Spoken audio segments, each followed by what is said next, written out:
Hi, everyone, and good afternoon. Thanks for joining us. I'm Lisa Bedeau. The Traill County Sheriff's Department is releasing new details about an apparent carbon monoxide leak that left 4 people dead.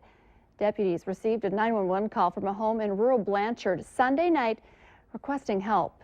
Emergency crews found several people inside the home and were able to rescue 3 children from the upper floors. They found 5 more people in the basement. All were unresponsive. Officers started to feel sick themselves and had to leave the home, but firefighters were able to go back inside and get the adults out. 4 people were declared dead at the scene. 4 survivors were taken to hospitals in Fargo, including 3 young children. One of the survivors, 45-year-old Bonnie Fisher, is in good condition. No word on the condition of the others. Authorities say it appears a propane-fueled water heater, which was being used to fill a large swimming pool, was improperly vented, causing carbon monoxide to build up inside the home. No foul play is suspected. A memorial fund has been set up at Choice Financial and Community Credit Union.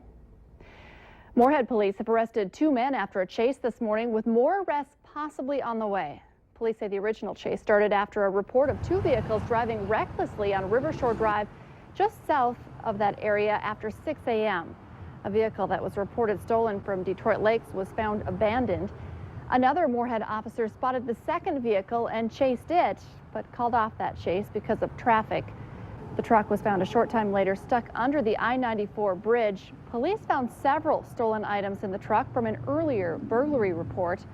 Police searched the area and arrested a juvenile and DeAndre LaCroix. Police say more arrests are expected. UND President Robert Kelly is retiring. Kelly says he's been considering retirement for some time and says now is the right time to plan the transition to UND's next president. Kelly's retirement will be effective January of 2016. Transition and search plans for a new president will be announced by the North Dakota University system in the next few weeks. Kelly has been UND's president since 2008.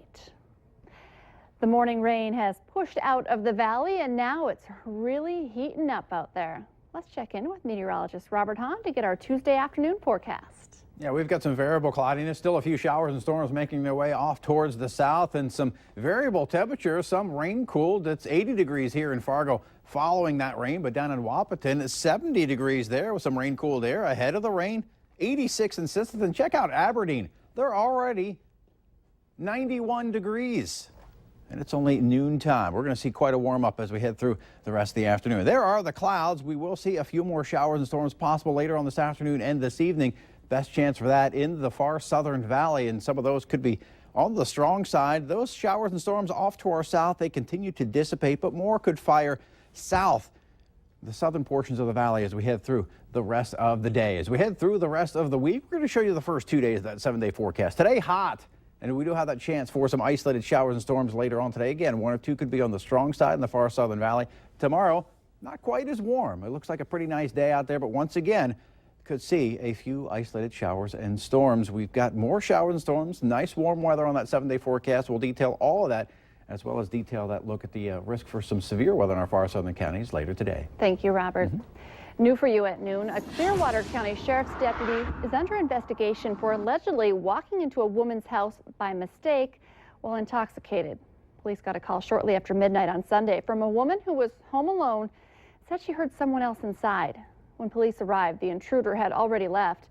Police learned later that the intruder was off-duty Sheriff's Deputy Tom Davis, who is a 9-year veteran of the Clearwater County Sheriff's Office. Police say Davis was intoxicated and entered the house by mistake. Davis is on unpaid leave pending the outcome of the investigation. A West Fargo teacher will face a second trial for allegedly having a sexual relationship with a student. Aaron Knodl's next trial date is set for June 23rd, but prosecutors want more time to gather witnesses and have asked for a new location. The state argues the amount of media coverage and the time needed to determine if an impartial jury could still be found in Cass County will take more than the 2 or so weeks before the new trial. Knodl was originally charged with 5 counts of solicitation of a minor and was found not guilty on 3 of those charges. The second jury trial involves the remaining 2 charges. A North Dakota woman is in jail after allegedly leaving her kids in a car and going to shoplift. Police were called to a Bismarck Walmart Friday afternoon after employees saw 23-year-old Don Morissette take items from shelves and bring them to the return center for about $39 cash. Witnesses also told officers the 3- and 5-year-old children were left in the locked car for about 35 minutes. Morissette is charged with child abuse and neglect and shoplifting. A horrific story out of Montana. Police say a man killed his wife and 3 children, then set his house on fire and shot himself.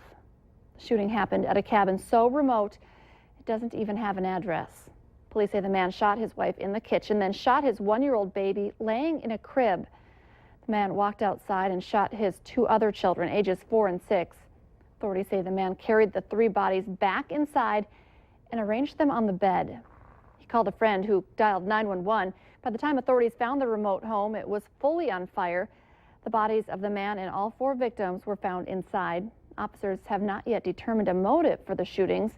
The names of the shooter and the victims are being withheld until authorities can find their next of kin.